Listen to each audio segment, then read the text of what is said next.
All right, we are ready for our last section of Calc Notes. And this section is not in our book, but it will prepare us for the that CLEP test. So I'm just going to give it a name. Since we're in Chapter 8, I'm going to call it Average Value.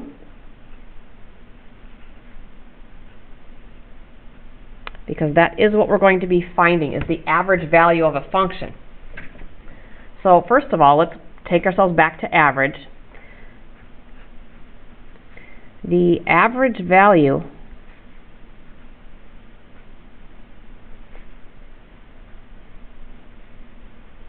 of a set of numbers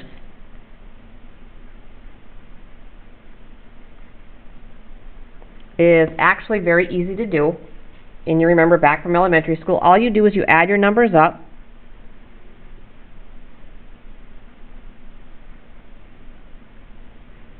All the way to your last one, and you divide by how many numbers you had. But now the question becomes, how do you calculate the average value for a function that has an infinite set of y values for the given interval? So what I'm saying is, say we had a graph of a function, and we're going to be given an interval from a to b,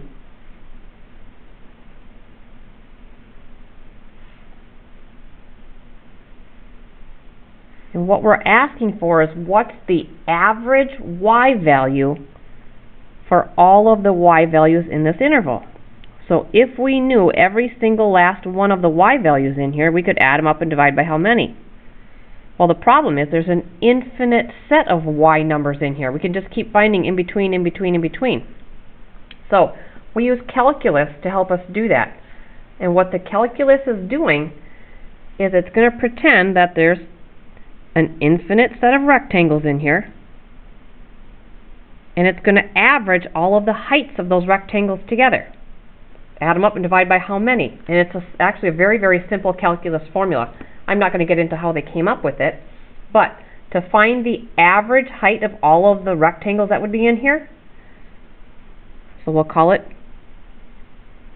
function average. To get the average of the function, all you're going to do is take 1 over b minus a, which is giving you the width of this interval, and then you're going to find the area under the curve. We find the area under the curve by integrating from a to b of the function dx. Because this part of it's finding the area of each individual rectangle. Because remember, the function's giving you the height of the rectangle, and the dx is giving you the width. So this is giving you the height of every rectangle, adding them all up, and then we're dividing by the width. And that gives you the average height. So now I'm going to connect this back to the mean value theorem back in chapter maybe 3, I'm not sure. But a little connection back to mean value theorem.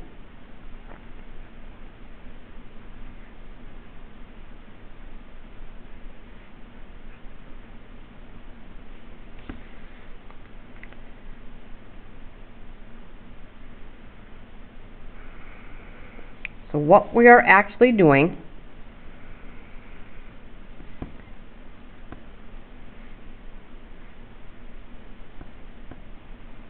given this interval, the average value is giving us the height of the rectangle with this width that has the exact same area as the area under the curve. So let me explain that a little bit more. So by integrating, you can find the area under the curve. By finding the average value of the function, that will give us the height of a rectangle that has the exact same area as that area I just shaded in. So I'm just going to guess where it's at here. I'm going to go a little higher than this, maybe over here.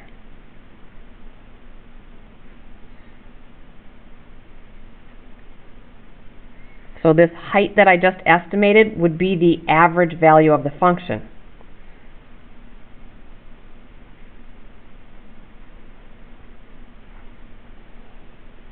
The function average, and by multiplying that height by this width, the area of that rectangle equals the area of the shaded region under the curve. In a nutshell, that's what we're finding. That might seem a little complicated, but the process we're going to follow, very, very easy compared to those volumes that we were just doing. So I have 3 examples for you. First one, we're just going to find the average value.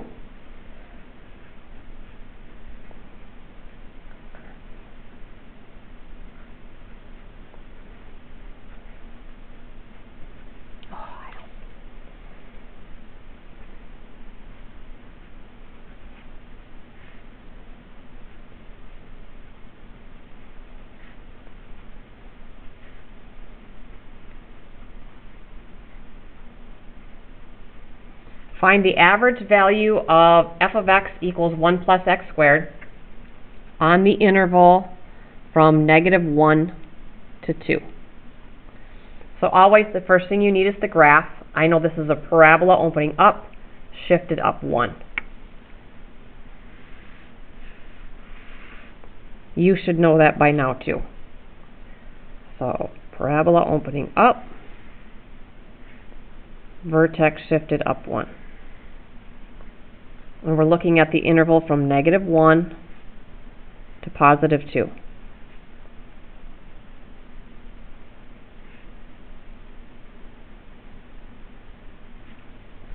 So what we're going to find is the average value with calculus.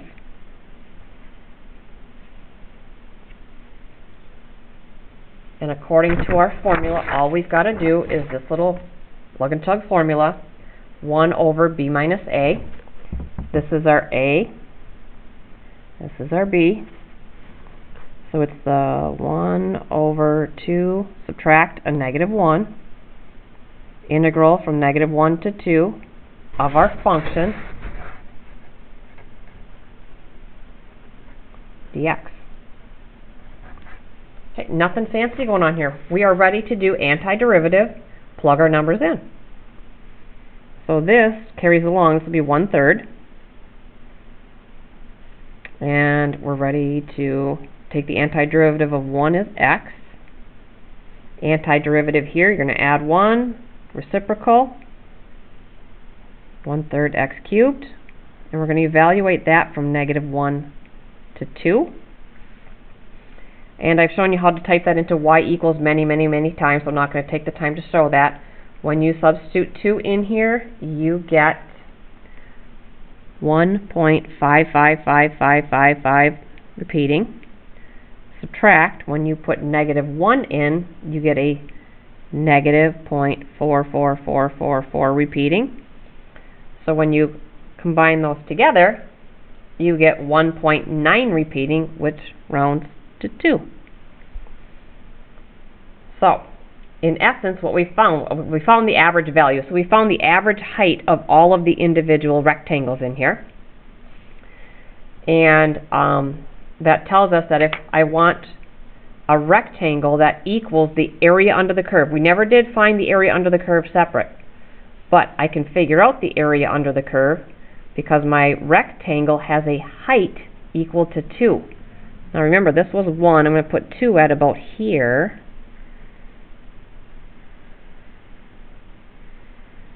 So the height is 2, the width is 3, so the area of my rectangle, width is 3, height is 2, area 6. That means the area under the curve would have also been equal to 6.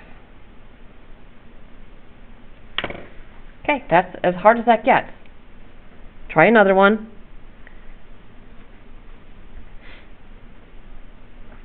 The only thing that's going to make it harder is the integrating. So I'm going to make the equation a little bit more challenging. So we want to find the average value of y equals secant squared theta over 2 from 0 to pi over 2. All right, graph. Show you this one. We've got, so 1 divided by cosine is going to give us secant. Got to square that. Check my mode, radian. When do I want to go from 0 to pi over 2?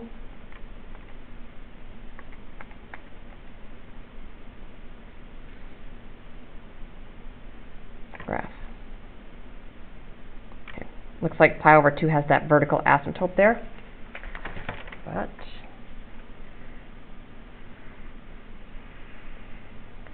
so it starts out and does this. Okay, got the picture? So the average value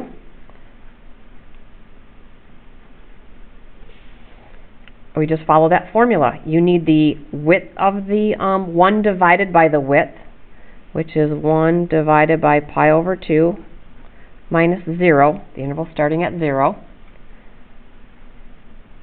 Antiderivative from 0 to pi over 2 of the function.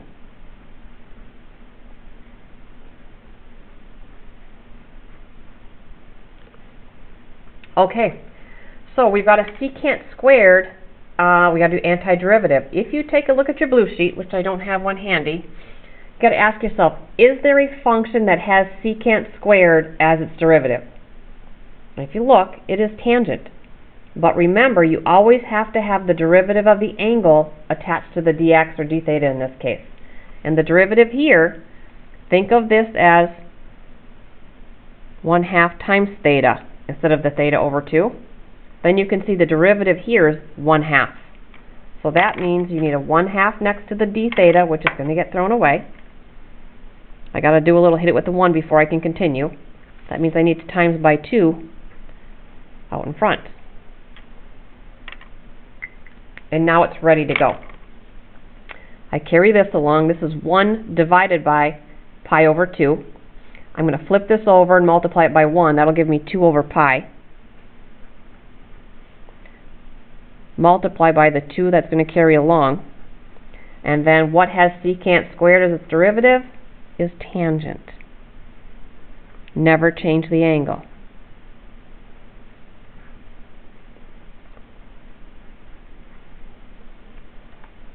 So what I really have here is 4 over pi, tangent of theta divided by 2. So I will show you this one in case it's been a while. So 4 divided by the pi times the tangent of x over 2. And then table set, we want to start at pi divided by 2, 1.273.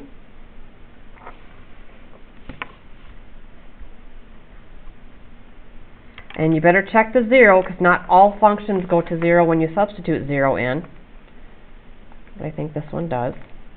Tangent does go to 0. So we've got our average value.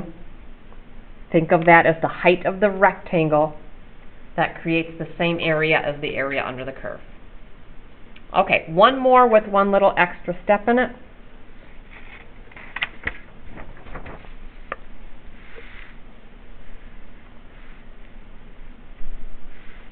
Number 3.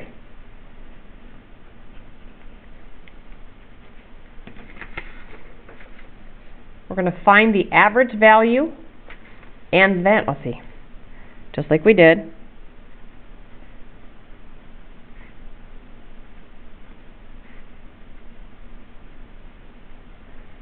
and then find a value C in the interval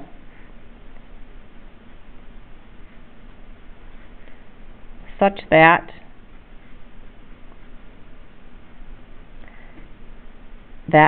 f of c value equals the function average. So it's just an extra step of finding the x value in the interval that equals that average value. So we'll start out with the function, keep it simple, y equals square root of x, and we're going to go from 0 to 4. Okay. I know this is a sideways parabola starting from the origin. Half of a sideways parabola. The upper half. We're going from 0 to 4.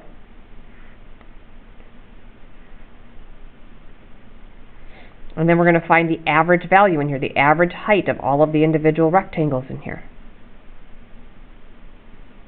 And that's found by taking 1 divided by the width.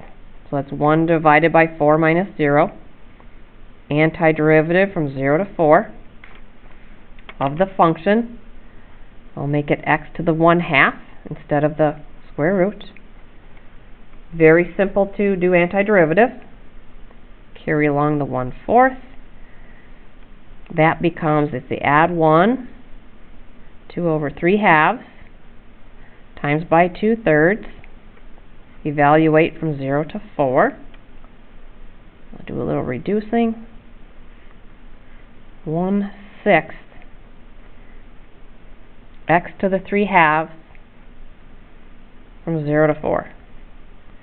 Substituting in 4, you will get 1.3 repeating, that's 1 1/3. 0 is going to give you 0. So that's the function average. I'm going to make it 4/3. Now it's asking for what x value in here gives a point on the graph where the height is equal to that 4/3. All I got to do is set up your algebra. We had square root of x. We want to know, when does the square root of x equal 4/3? Well, very simple here. All you would do is square both sides. 16/9. That's just shy of the 2. So about here. So as it's telling me is the rectangle, the height would be established right there.